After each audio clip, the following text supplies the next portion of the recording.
David turned off the engine and sat for a moment in the hush that followed. The old truck's motor ticked as it cooled, a gentle tapping that only emphasized the silence. In the passenger seat, 6-year-old Sam swung his feet anxiously. He sensed something different about today. They had been to this cemetery before, many times, to visit Catherine's grave. Sam's mother had been gone as long as he could remember. Each visit had a sad routine. David would bring white lilies, Mommy's favorite, and Sam would carry them carefully. They'd walk to the headstone under the oak tree. David would kneel and brush leaves from the stone, sometimes crying, sometimes just silent. Sam would trace the letters of his mother's name with his little fingers, trying to feel a connection to the woman he knew only from photographs and the soft stories Dad told on lonely nights. But today, there were no flowers. The drive had been silent, David's hands gripping the wheel the whole way. It was mid-afternoon on an overcast day, the sky a flat gray sheet. When they arrived, David didn't move at first. He stared through the windshield at the rows of headstones and trees beyond. Sam waited, uncertain. Usually Dad would turn to him and say gently, "All right, buddy, let's go see Mommy." Today, nothing. "Daddy?" Sam whispered. David closed his eyes at the sound of his son's voice. He inhaled slowly, then opened them and looked at Sam. For a moment, his eyes softened, taking in the boy's small face. Sam's hazel eyes, so much like Catherine's, gazed back at him. The resemblance was a knife twist in David's heart. Once, seeing Catherine and Sam had comforted him, but over the years, that comfort had turned into pain. Every look at his son was a reminder of what he had lost, of Catherine, gone because of the birth of this child. David's grief and guilt had festered, warping into a conviction that he could never be the father Sam deserved. "Are we going to see Mommy?" Sam asked quietly. He glanced out at the gravestones. He knew exactly where hers was, tucked beneath the big oak at the corner. David swallowed hard. "Come on," he said, voice rough. "Let's get out." Sam unbuckled his seatbelt as David stepped out and came around to his side. Sam hopped down onto the gravel drive. The air smelled of damp earth. It must have rained earlier. Sam instinctively reached for his father's hand, needing reassurance. David hesitated a second, then took the small hand in his. His palm was clammy and trembling. They walked along the narrow path between graves. Each step seemed heavy. Sam noticed again that Dad had forgotten the flowers. "We didn't bring lilies," he murmured. "I know," David replied, barely above a whisper. "It's all right." But nothing felt all right. David's heart thudded in his chest as they approached Catherine's headstone.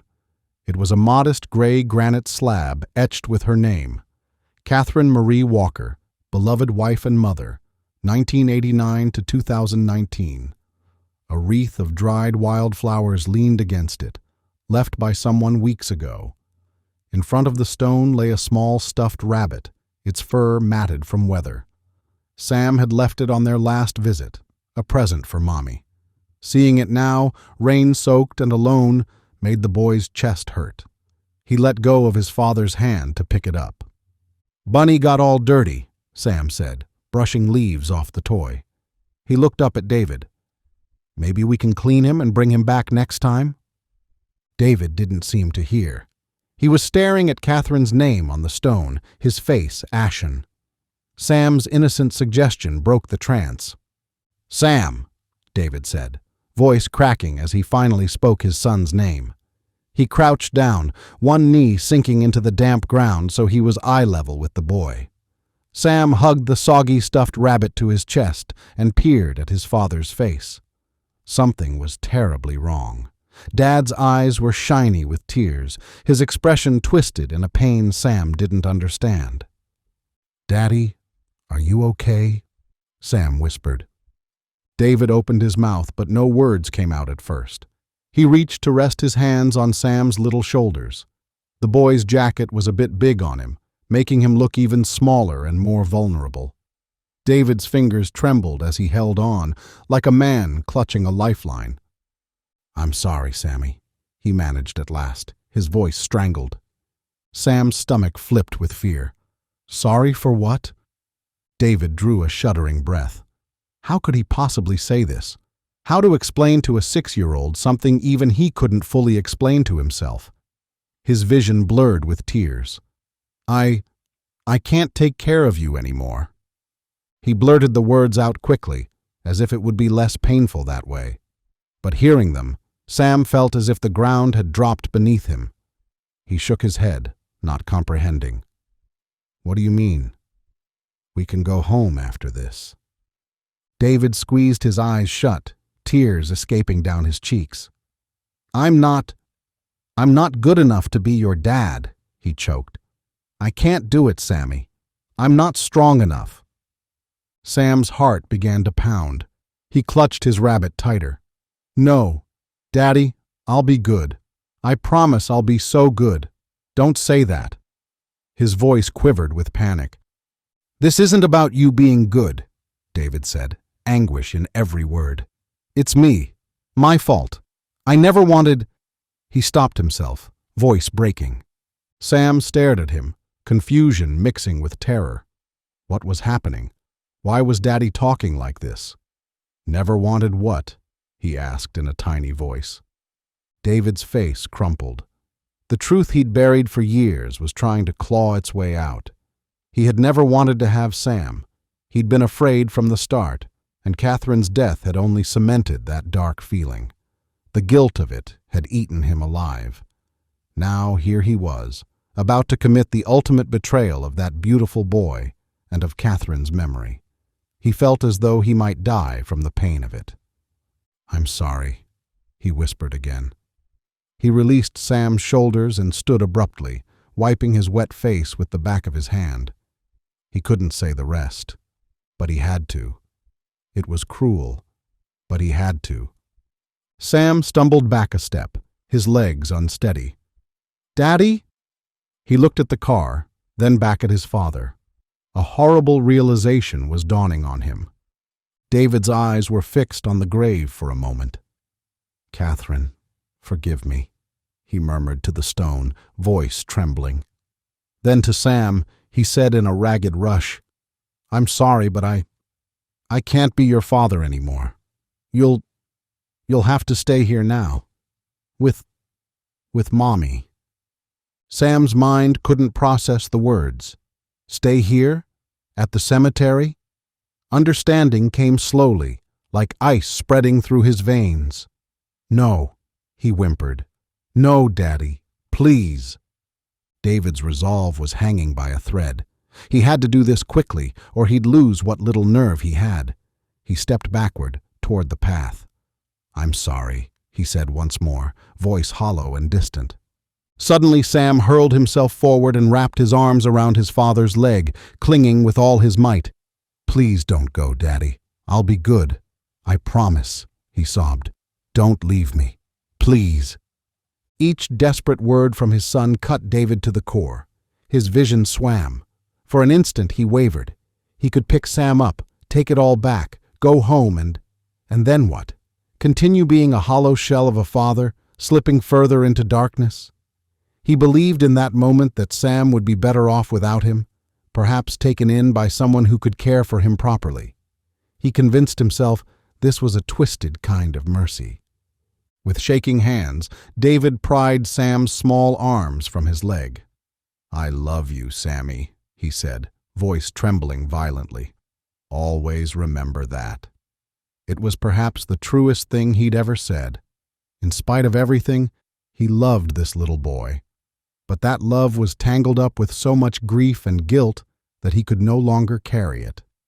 He gently pushed Sam toward the grave. The boy stumbled and fell to his knees on the wet grass. The stuffed rabbit slipped from his grasp onto the muddy ground. Before Sam could scramble up, David turned and walked away quickly, almost running down the path toward the car. "Daddy! Daddy! Come back!" Sam screamed behind him, the sound echoing through the silent cemetery. David's chest felt like it was ripping open. He fumbled into the truck, slamming the door. Through the window, he saw Sam's small figure chasing after him, pale with panic, arms outstretched. The boy's mouth was open in a wail David couldn't hear through the glass, but felt in his soul. He couldn't look anymore. With a wrenching sob, he started the engine. Sam reached the side of the truck and pounded on the passenger door with his fists. "Don't leave me!" he cried, his face streaked with tears and rain. David squeezed his eyes shut, tears pouring down his own face. "Forgive me," he whispered, though Sam could not hear. He put the truck in gear and hit the gas. "Daddy!" Sam yelled, running a few steps as the truck lurched forward, but his short legs couldn't keep up. The blue pickup gained speed, gravel crunching under its tires as it headed toward the cemetery gates. Sam tripped and fell hard on the path. By the time he scrambled up again, the truck was already turning out of sight. It was over in an instant. One moment David had been there, and the next he was gone, driving away as if escaping a pursuer. Sam stood trembling in the sudden stillness, rain beginning to fall in gentle drops around him. He watched the spot between the iron gates where the truck had disappeared, willing it to reappear. A small, broken sound escaped his throat. "Daddy?" No answer came. The only sounds were the patter of rain on leaves and Sam's own hitched breathing. He was alone beside his mother's grave. Slowly, he sank down onto the wet ground, wrapping his arms around himself. His jeans soaked through with mud, but he didn't notice. He kept his eyes on the cemetery entrance, desperate for the blue truck to come back. Any second, he told himself, he would see it return. Daddy would realize this was a mistake and come running back, scooping him up and saying, I'm sorry, I'm here." But nothing moved except the curtain of drizzle. Sam waited and waited. He didn't know for how long. Minutes felt like hours to a heartbroken little boy. The rain fell harder, chilling him, and still he sat, gaze fixed on the gate. At last, his small voice rose in one more plea, fragile and lost. "Daddy, please come back." Only the rustling oak leaves answered. Tears blurred Sam's vision until the world was a smear of grays and greens. He turned toward his mother's headstone, pressing his forehead against the cold granite. "Mommy," he whispered, "why did Daddy leave?" The stone, of course, gave no answer. Sam's fingers traced the carved letters of Catherine's name, the only part of her he could touch. The ache in his chest was so big he thought it might swallow him. He didn't know what to do. He wanted his dad. He wanted to go home and find this was all a nightmare. The rain kept falling. The cemetery around him was empty and silent, as if the world itself were holding its breath. It was nearly twilight when Sam heard footsteps crunching on the gravel path. His head jerked up, hope flaring bright and immediate. Daddy came back. He scrambled to his feet, heart pounding. But the figure rounding the bend was not his father. It was an older man in a brown work jacket and cap, carrying gardening shears and looking worried. Mr. Jenkins, the cemetery groundskeeper, was finishing his rounds for the day when he'd spotted a small, lone figure by the Walker grave. "Hello there?" Mr. Jenkins called gently as he approached. In the dim light, he recognized the boy. He'd seen him before with his father, visiting that grave, but never alone. A chill of concern went through him. Sam's shoulders slumped when he realized it wasn't Dad. Fresh tears welled up. He stood rooted by the headstone, hugging the damp, stuffed rabbit. Mr. Jenkins set down his tools and approached slowly, hands open in a calming gesture. "Sam, isn't it?" he said in a kind voice, recalling the boy's name. Sam nodded miserably. He remembered the caretaker. Once the old man had given him a peppermint candy while Dad talked to Mommy at the grave. The caretaker came closer, seeing the child's soaked clothes and red, swollen eyes. "What are you doing here all by yourself, son?" he asked softly. His eyes darted around, expecting to see an adult nearby. but there was no one. Sam's lip quivered. Speaking the awful truth was almost impossible, but the words slipped out. Daddy left. A bolt of sorrow and anger struck Mr. Jenkins at those words. He had suspected as much, seeing no sign of the father. Still, hearing the boy say, it broke his heart. "Oh, you poor child," he murmured. Gently, he took off his own coat and draped it around Sam's trembling shoulders. "You're soaked through. Come with me. Let's get you out of the rain." Too tired and despairing to resist, Sam allowed Mr. Jenkins to lead him away from the grave. As they walked, Sam cast one last, longing look back toward the cemetery entrance, still hoping even now to see headlights crest the hill and his father's figure running back to him. But there was nothing, only the darkening drizzle and the lonely headstone under the oak. Sam sniffled, clutching the coat around himself. His small hand clung to the caretaker's sleeve as they made their way toward a little wooden shed by the cemetery gates, the caretaker's office. Inside the snug shed, Mr. Jenkins switched on a lamp that cast a warm glow. He guided Sam to a chair. "Sit here, son." Sam obeyed numbly, the coat still wrapped around him. The old man quickly fetched a towel from a hook and gently rubbed it over Sam's soaked hair and face. "Let's get you dry." Sam's teeth chattered, but the warmth of the shed was beginning to sink in. Mr. Jenkins eyed the boy with grandfatherly concern.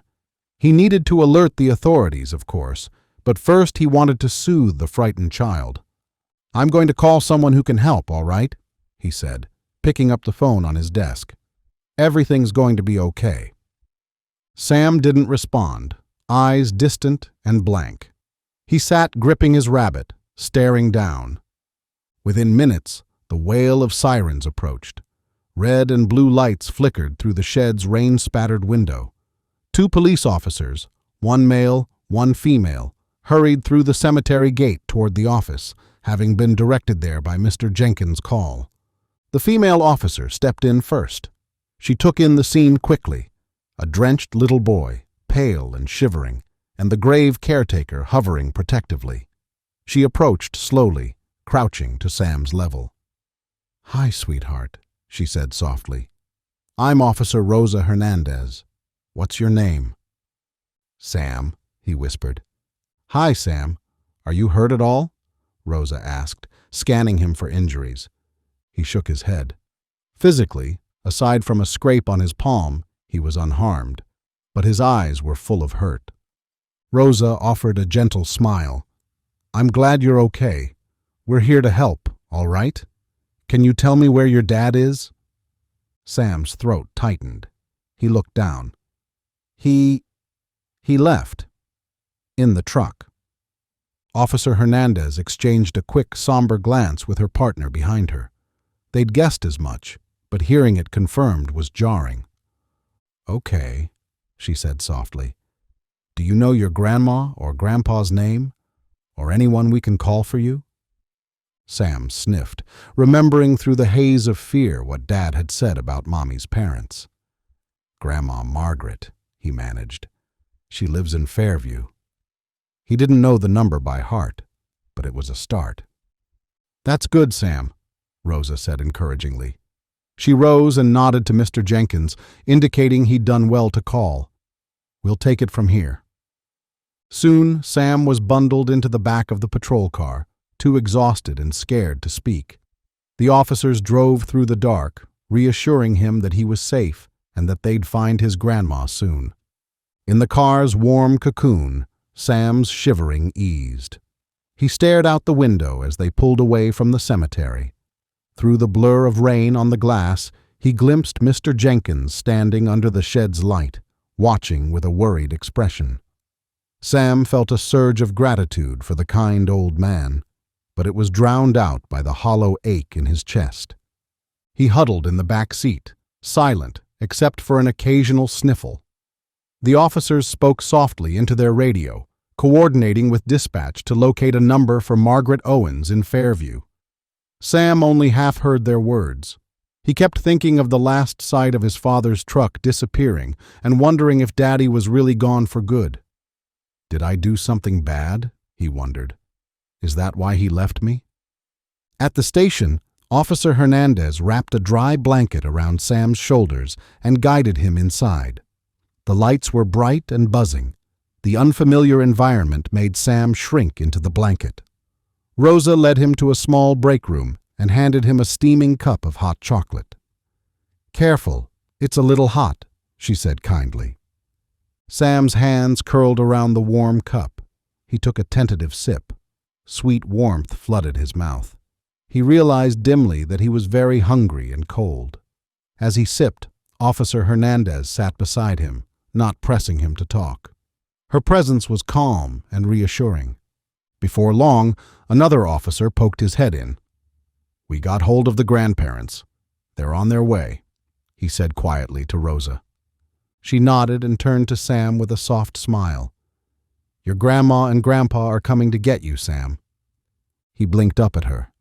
They are?"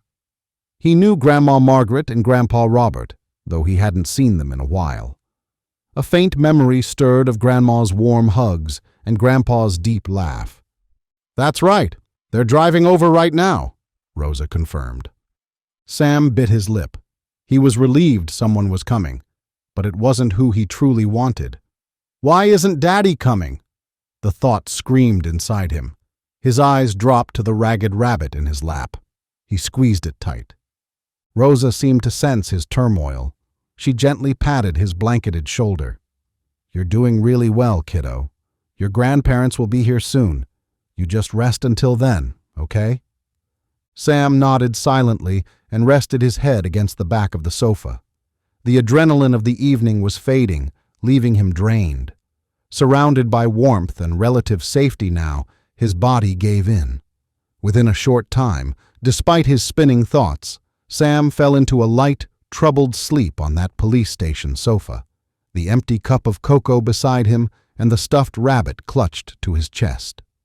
In a cozy bungalow about an hour's drive away, Margaret Owens was drying dishes when the phone rang that night.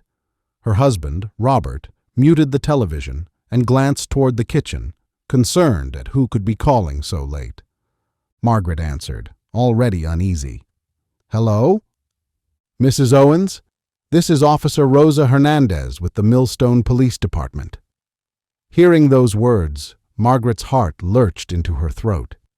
Millstone was where her late daughter Catherine had lived with her husband and son.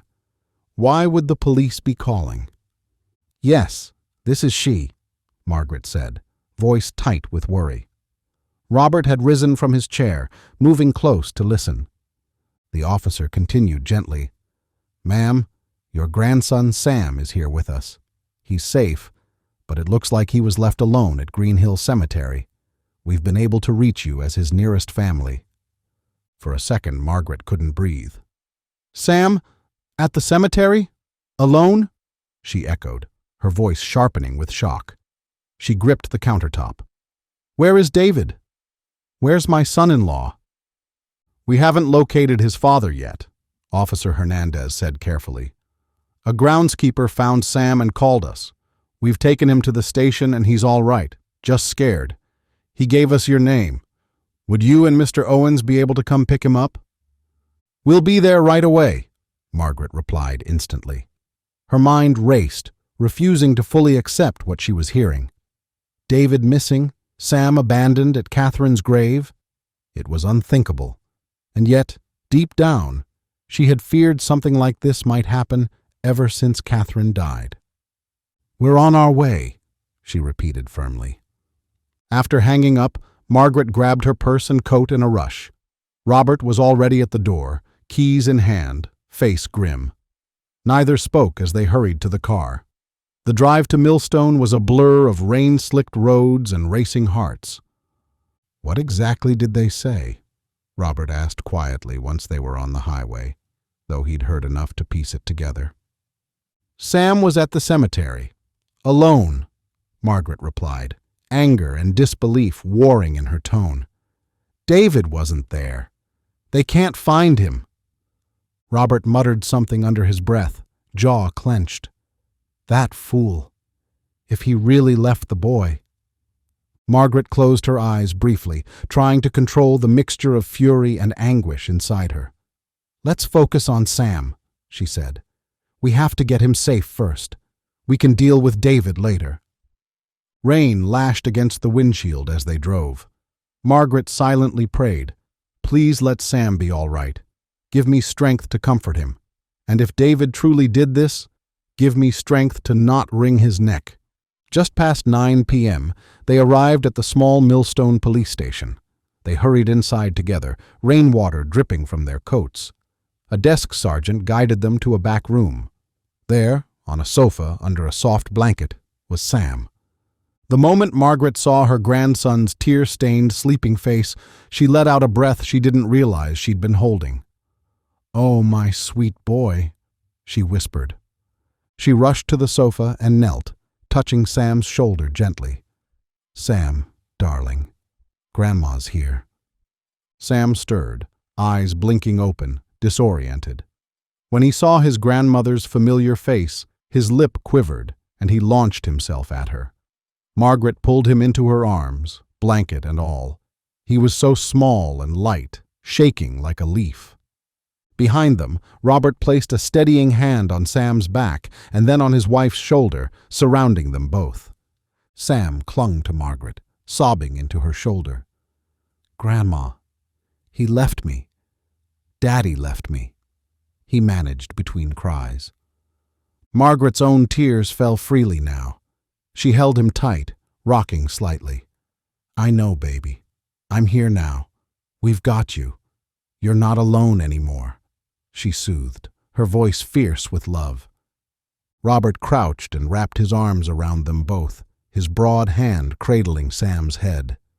"We're here, kiddo," he murmured. "Grandma and Grandpa are here." They stayed like that for a long moment, a huddle of warmth around the broken child. Officer Hernandez quietly stepped out to give them privacy, her eyes wet at the touching reunion. Eventually, Margaret pulled back slightly to cup Sam's face. She brushed his damp hair from his forehead. "Are you hurt at all?" she asked gently. Sam shook his head. His crying had slowed, though tears still slipped down his cheeks. "I waited, but he never came back," he stammered. Margaret felt a surge of anger toward David so strong she had to close her eyes a moment, but she swallowed it down. Sam needed comfort, not her rage.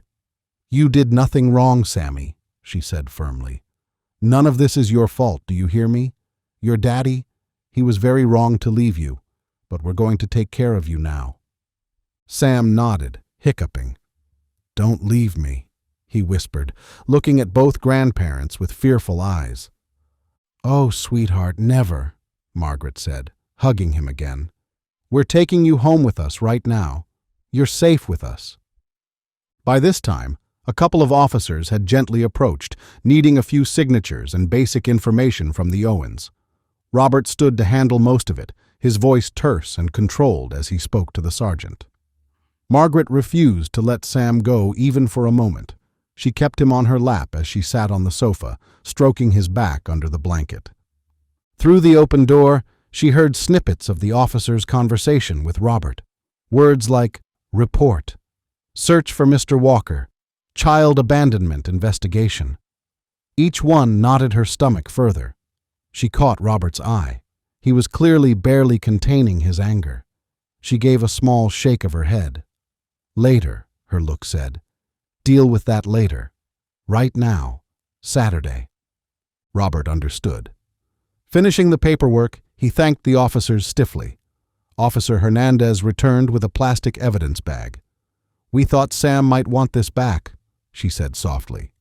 Inside was the sodden stuffed rabbit, retrieved from the scene. Margaret's eyes welled up again at the sight of the toy Catherine had bought for her baby. "Thank you," she whispered, taking it. She gently opened the bag and gave the rabbit to Sam. "Look, darling, you have Bunny. We'll wash him at home." Sam took the toy and hugged it between him and his grandmother. He hadn't let it go since the cemetery. Feeling it again seemed to calm him a touch. Soon, they were ready to leave. Robert scooped Sam up in his arms to carry him to the car. The boy wrapped his arms around his grandpa's neck, exhausted. Margaret walked beside them, one arm around Robert and the other rubbing Sam's back. As they stepped out into the rain, Margaret glanced at Robert. In the dim glow of the streetlights, his expression was thunderous. He caught her eye and shook his head in disgust. Neither said a word, but both knew the torrent of emotions that would come later. Outrage at David, heartbreak for Sam, questions that had no easy answers. For now, they focused on the small boy nestled against Robert's shoulder. They buckled Sam into the back seat of their car, and Margaret slid in beside him. He immediately pressed against her, eyes drooping with weariness, but fear of being alone keeping him restless. She draped an arm around him securely. On the drive home, Sam stayed awake, gaze unfocused on the dark scenery passing by. After a few minutes of silence, he asked in a trembling voice, "Is Daddy coming to get me?" Margaret felt tears prick her eyes anew. She gently squeezed Sam's hand. "I don't know where Daddy is right now," she answered honestly. "But you're going to stay with us, okay? We won't let anything happen to you." Sam was quiet for a moment. Then, in a very small voice, he asked the question she had dreaded. "Did I do something bad? Is that why he left me?" Margaret's heart broke all over again. She immediately pulled him close. "Oh, Sammy, no. You did absolutely nothing wrong." She kissed the top of his head. "Your daddy is sick, in a way. His heart has been hurting for a long time, ever since your mommy died.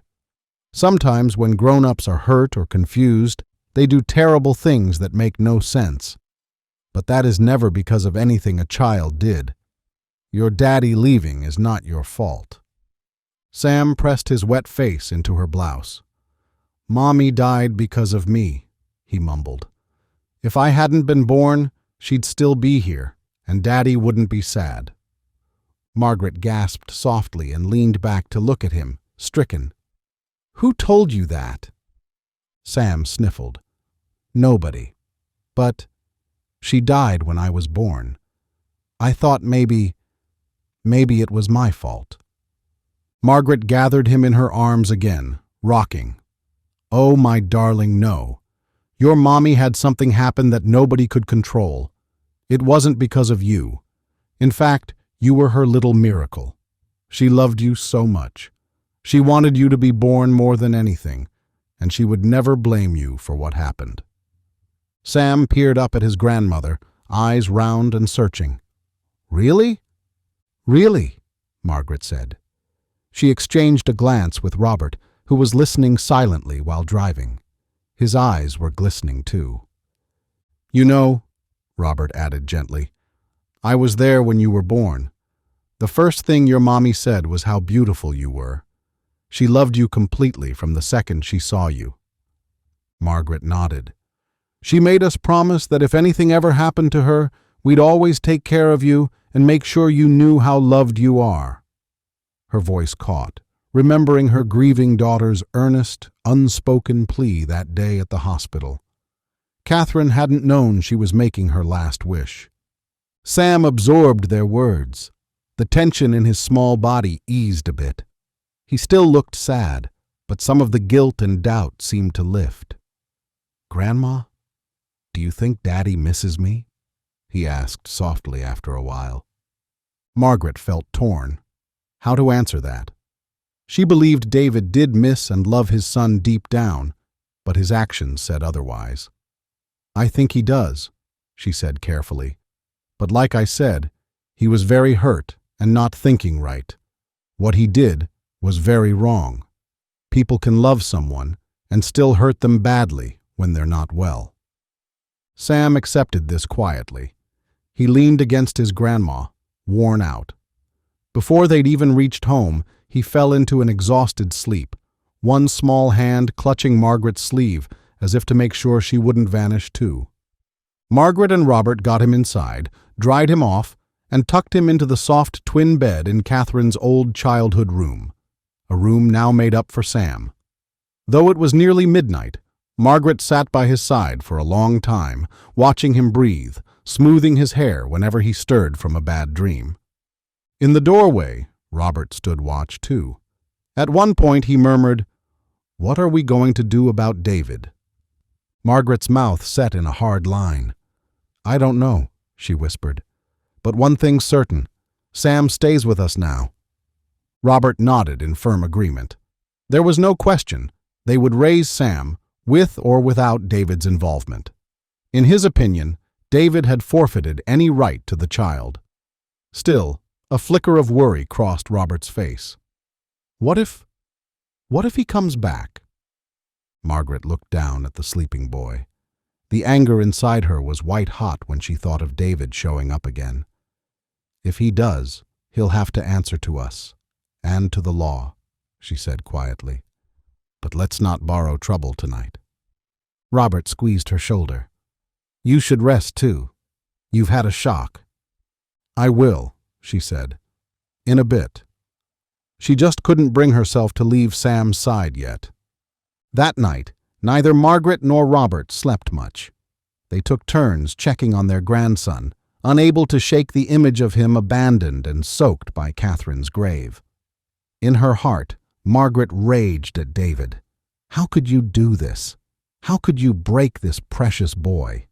She had half a mind to march to Millstone first thing in the morning and confront him, if the police hadn't already dragged him off to jail. But any vengeance would wait. Her priority was repairing what could be repaired. Sam's wounded heart. The next day dawned gray and drizzly again. Sam awoke in an unfamiliar bed, in pajamas that weren't his. Margaret had dressed him carefully in some clothes she'd saved from her neighbor's grandson. For a moment, he looked around in confusion. Then he saw his stuffed rabbit, now clean and dry, sitting by the pillow, and beyond that, on a chair in the corner, Grandma dozing lightly. Reality came rushing back. Tears pricked his eyes, but then Margaret stirred and smiled at him, and the warmth of her smile steadied him. "Good morning, my love," she said softly, moving to sit on the bed. "How are you feeling?" Sam shrugged. "Okay," he said in a small voice. "Are you hungry?" "I think Grandpa's making pancakes," she said, sniffing the air where a hint of something buttery and sweet drifted upstairs. Sam nodded. Maybe he could eat a little. Downstairs, Robert indeed had whipped up a batch of pancakes, one shaped like Mickey Mouse, another like a cat, trying to coax a smile from their grandson. And Sam did manage a tiny one when Grandpa flipped a pancake in the air and pretended it nearly hit the ceiling. They settled into a new routine over the weeks that followed. At first, Sam rarely let Margaret or Robert out of his sight. If one of them stepped out to the store or even went to another room too long, he'd grow anxious, trailing them like a shadow. Nightmares plagued him. More than once they woke in the wee hours to Sam crawling into their bed, sobbing and apologizing as he begged them not to disappear. Each time, Margaret would hush him and hold him until he fell asleep again between them. Gradually, with patience and love, Sam's shattered sense of security began to mend. They enrolled him in the local elementary school. On his first day, he was terrified that if Grandma left him at the classroom door, she might not come back, just as Daddy hadn't. It took gentle coaxing from both Margaret and the teacher, and promises that Grandma would be right there at 2:30 sharp to convince him to stay. True to her word, Margaret was there before the dismissal bell rang, and the relief on Sam's face when he ran into her arms was heartbreaking and heartwarming all at once. As autumn turned to winter, small joys re-entered Sam's life. He made a friend at school, a quiet girl named Ella who shared her crayons with him. On weekends, Grandpa taught him how to feed the birds in the backyard, and Sam would giggle as chickadees hopped close to take seed. With Grandma, he baked cookies for the first time, proudly stirring the dough and dusting the whole counter with flour in the process, which made them both laugh. He still had sad days. Sometimes he would withdraw and grow very quiet, especially if something reminded him of his father. One afternoon, Margaret found him in the spare room, which had become his room, carefully drawing a picture. It showed a stick-figure man standing apart from a stick-figure child and two grandparents. When he noticed her, he quickly tried to hide the drawing, but Margaret gently coaxed him into talking. He missed his daddy, he admitted haltingly, but he was also mad at him. "Is it bad to be mad at your dad?" he asked. "No, sweetheart," Margaret assured him. "Not bad at all. You feel however you feel. Your dad hurt you, so it's natural to be angry. And you still love him, so it's natural to miss him. Both feelings can exist together." Sam had nodded, seeming relieved that his conflicting emotions were okay to have. All the while, questions loomed about David's whereabouts. The police hadn't found him immediately. They suspected he might have left town. Margaret gave a statement, but focusing on Sam, she did not press them to hunt David down aggressively. A part of her, truthfully, didn't want to see or speak to him for a long time. If he had any conscience, he was likely punishing himself anyway. About 2 months after that night, the phone rang late. Margaret answered, and a familiar voice, hoarse and broken, spoke her name. "David!" she hissed, gripping the phone. She moved to the living room to not wake Sam. "How dare you call here?" I needed to know if he's okay," David said in a strangled whisper. Margaret's anger flared white-hot. "How dare you?" she said again.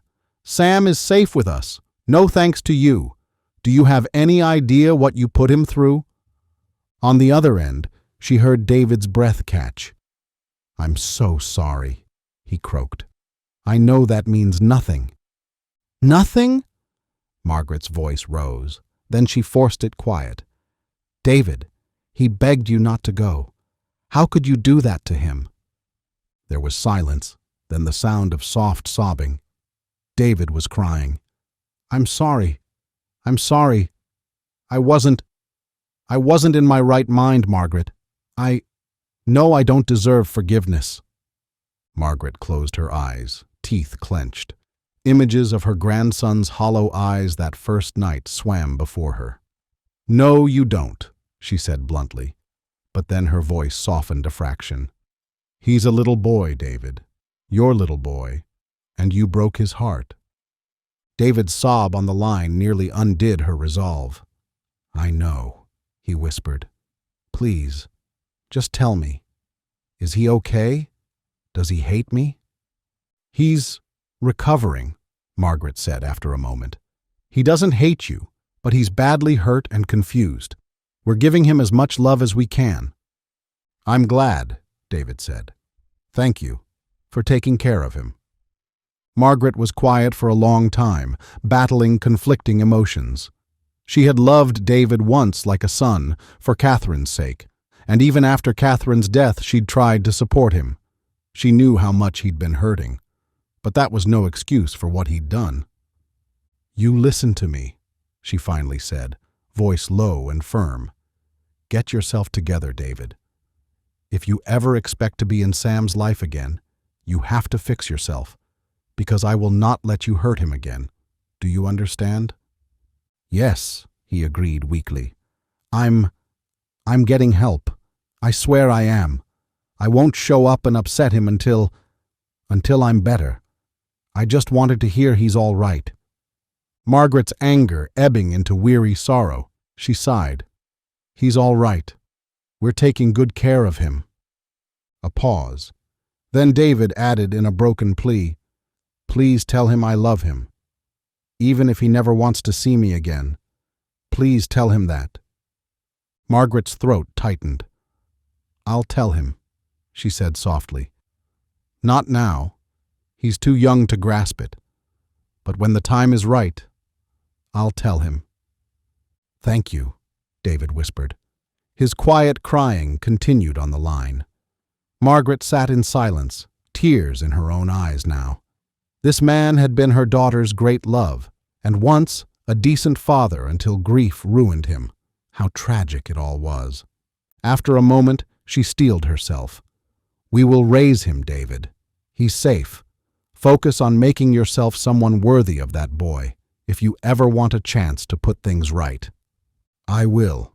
I promise," he said. "Goodbye, Margaret." His voice sounded small and broken. She hung up gently, her hand trembling. In the silence of the living room, she allowed herself a few tears. For Catherine, for Sam, even for David. Then she wiped her face, straightened her spine, and went to check on her sleeping grandson. The winter passed. Under the Christmas tree, Sam carefully placed a handmade card addressed to his daddy, one he knew would not be opened that Christmas, but he wanted to make it anyway. Margaret quietly saved it in a box with other mementos, unsure where to send it. By early spring, Sam was laughing and playing like a more typical 7-year-old. The wound wasn't gone. He still grew anxious at goodbyes, and sometimes Margaret caught him staring at the road outside, as if imagining his father's truck rolling up. But he was healing, bit by bit, buoyed by his grandparents' steady love. As the first anniversary of Catherine's death, and of Sam's abandonment, approached, Margaret felt tension creeping back into the household. Sam's 7th birthday was nearing as well, and while they planned a small celebration, she knew that day held other weight. Sure enough, one drizzly April afternoon, a few days before his birthday, Sam came to her with a very serious expression. "Grandma, can we visit Mommy on my birthday?" Margaret's heart squeezed. She'd wondered whether to take him to the cemetery on that day or avoid it. "If you want to, we can," she said gently. Sam nodded. "I want to give her some of my birthday cake. And maybe Daddy will come there." He spoke so softly she almost didn't catch the last part. Margaret knelt down and took his hands. "Sweetheart, I can't promise that Daddy will be there." "I know," he said. He looked down. "But maybe. He might come to see Mommy, too." Margaret brushed his hair from his eyes. "We can go and pay respects to Mommy. If your dad comes, well, we'll see. But no matter what, Grandpa and I will be with you, all right?"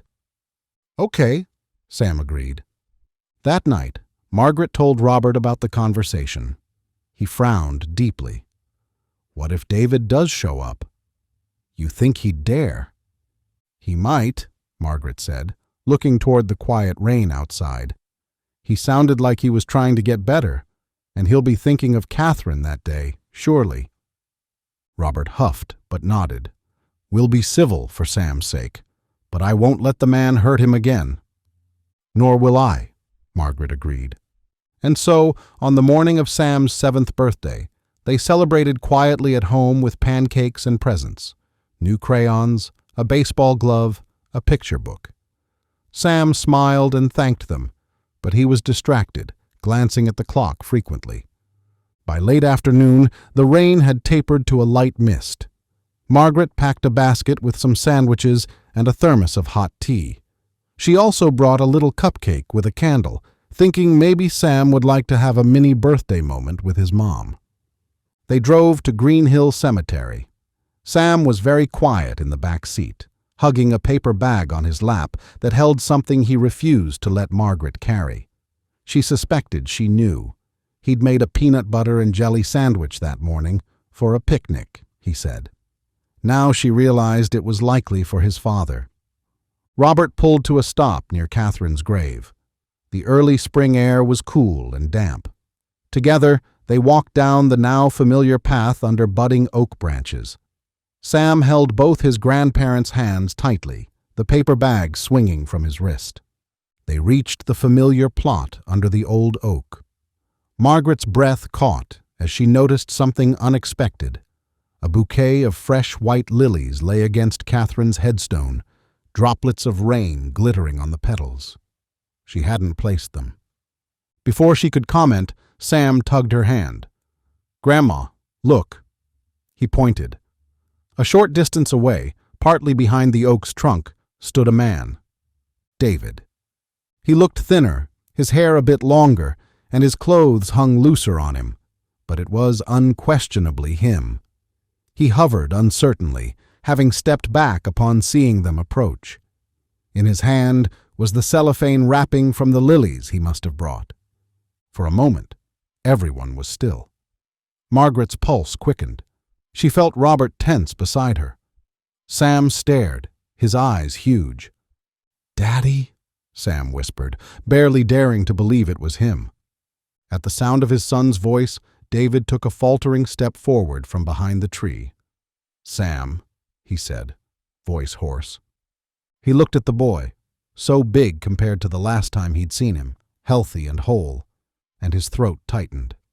Sam was clutching his stuffed rabbit in one arm, the same rabbit David remembered leaving behind in the mud. The sight brought a sting of tears to David's eyes. Sam slipped his hands out of his grandparents and took a half step forward, then hesitated, stopping just in front of Margaret. He suddenly wasn't sure what to do. He had dreamt about this moment for months, his daddy coming back, but now that it was happening, he felt frozen and a little scared. Margaret rested a hand on Sam's shoulder.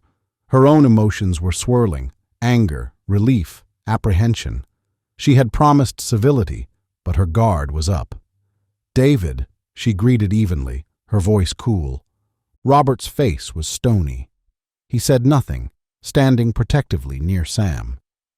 David swallowed, his gaze flickering from his in-laws to his child. "Margaret, Robert," he acknowledged quietly.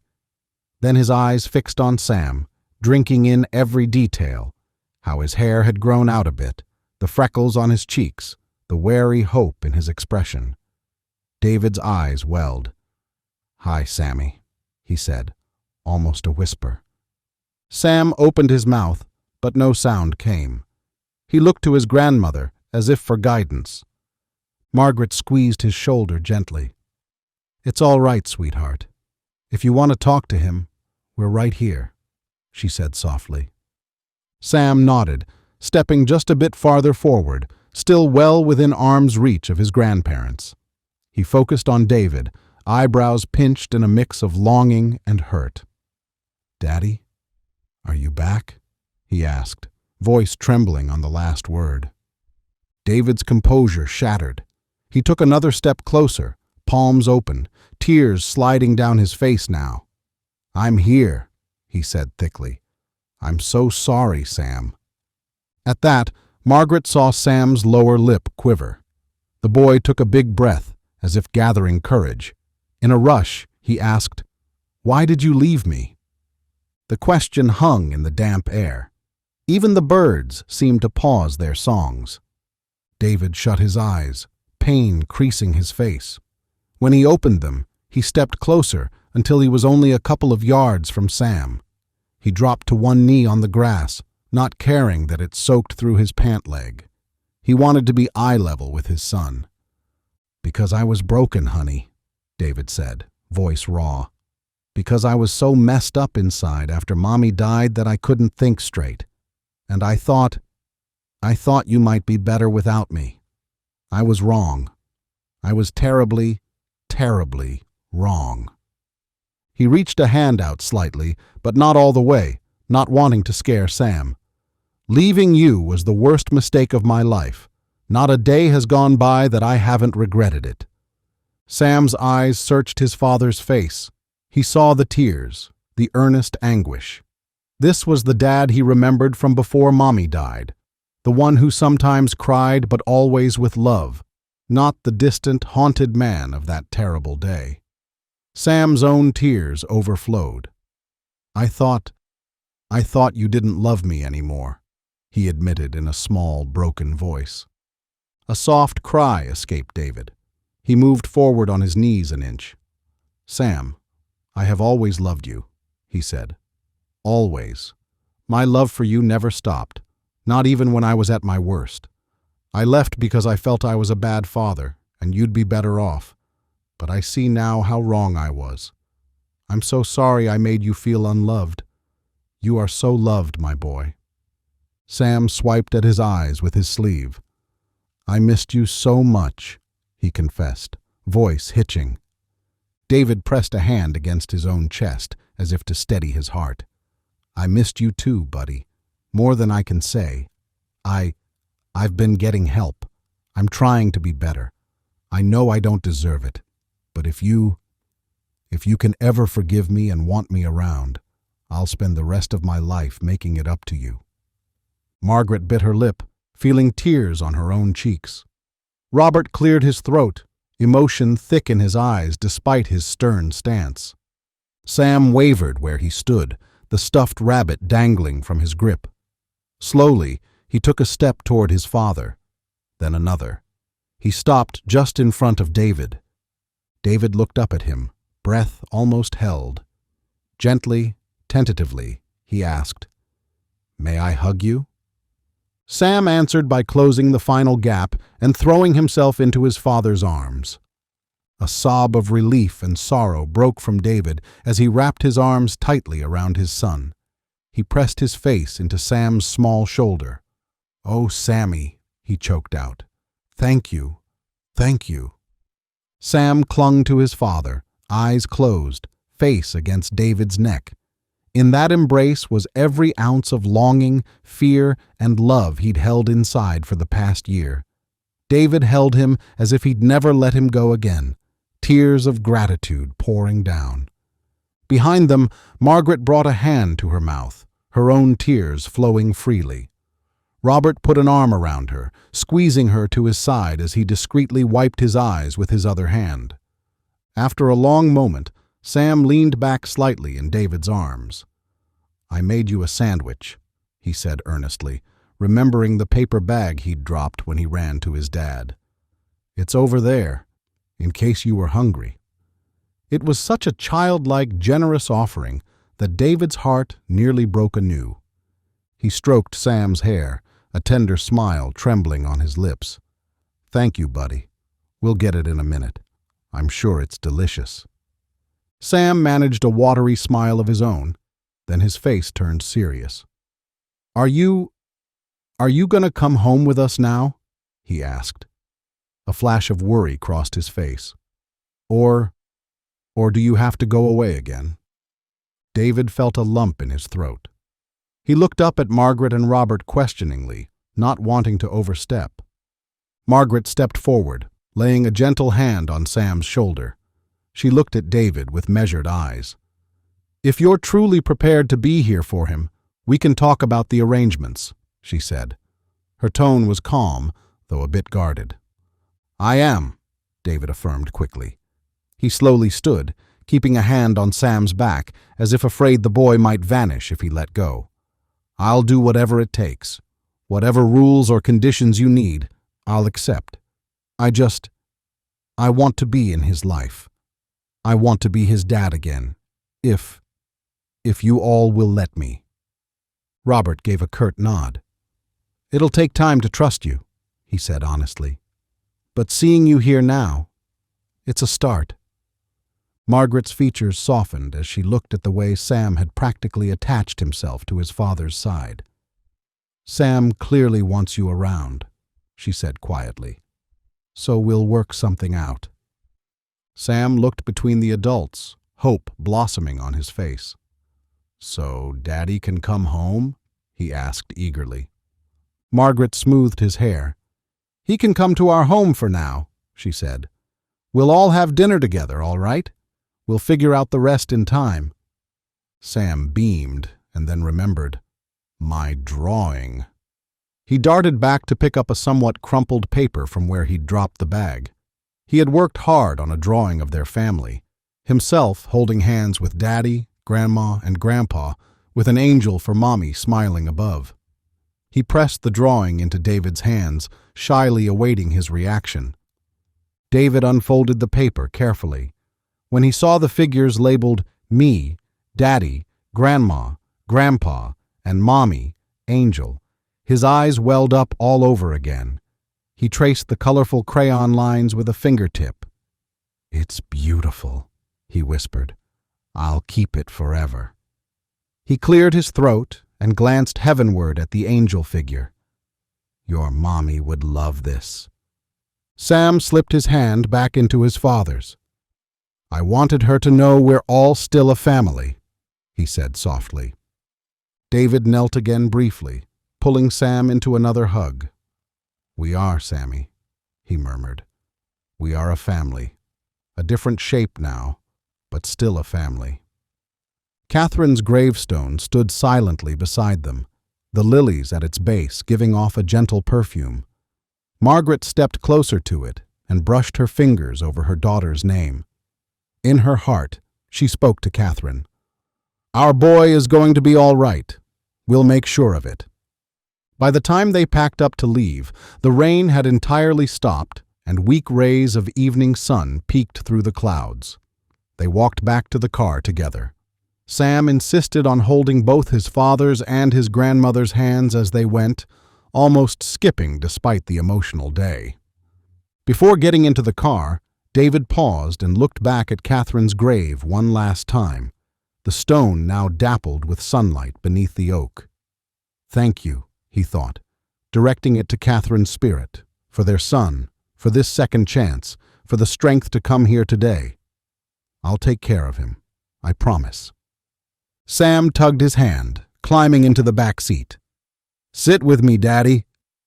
David smiled and slid in next to him, more grateful than he could ever express. As Robert pulled the car away, those lights of home, so long lost to David, gleamed on the horizon. They left the cemetery together, Sam's small hand in his father's. Whatever challenges lay ahead, they would face them as a family, together, with love guiding them.